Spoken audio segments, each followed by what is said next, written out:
Subay sa pagkuyanap sa novel coronavirus, hurot-hurot na ang mga face mask sa Cagayan de Oro City o gubang lugar sa Mindanao. Ang detalye atong saron pinaagi sa live report ni Cyril Chavez. Cyril!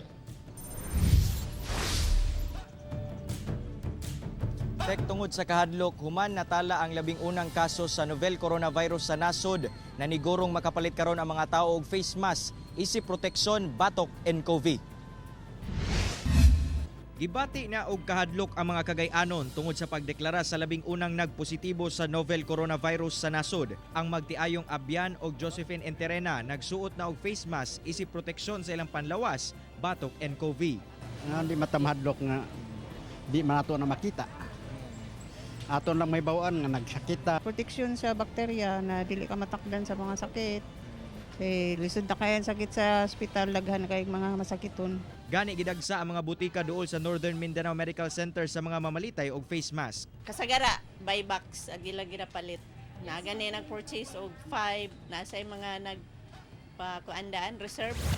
Sa Iligan City, hurot-hurot na usab ang stock sa face mask sa mga parmasya sa syudad. Sa usa ka Korean store sa syudad, buntag pa lang hurot na ang ilang 10,000 pieces nga face mask. Ang wala makapalit na malit na lang og tela aron himong face mask proteksyon sa virus.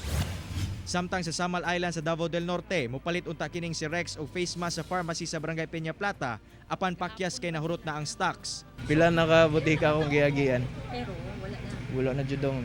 Taod na nahutdan mi. Wala mo po i-stock. Dugay naman ko si Gurder na, wala mo i-stock yun.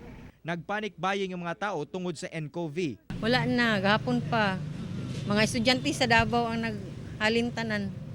Hurot nila gipakyaw. By box. Nalipay usab ang mga Samalenyo tungod sa temporaryong pagban sa mga langyong turista sa isla. Nalipay ra po mga inanigiban kay para paglikay po sa mga sakit nga mo anhi sa Island Garden City of Samar.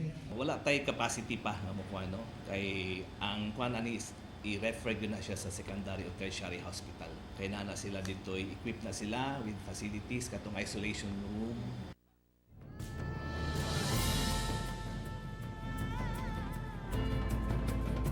Tek gilauman sa mga butika dinhi sa Cagayan de Oro City nga ugmang adlaw adunay mga bag-ong stock sa face mask. Samtang nagpahimangno usab ang Department of Trade and Industry ngadto sa mga butika nga dili manipulahon ang presyo sa face mask aron dili mag-atubang og kasong profiteering.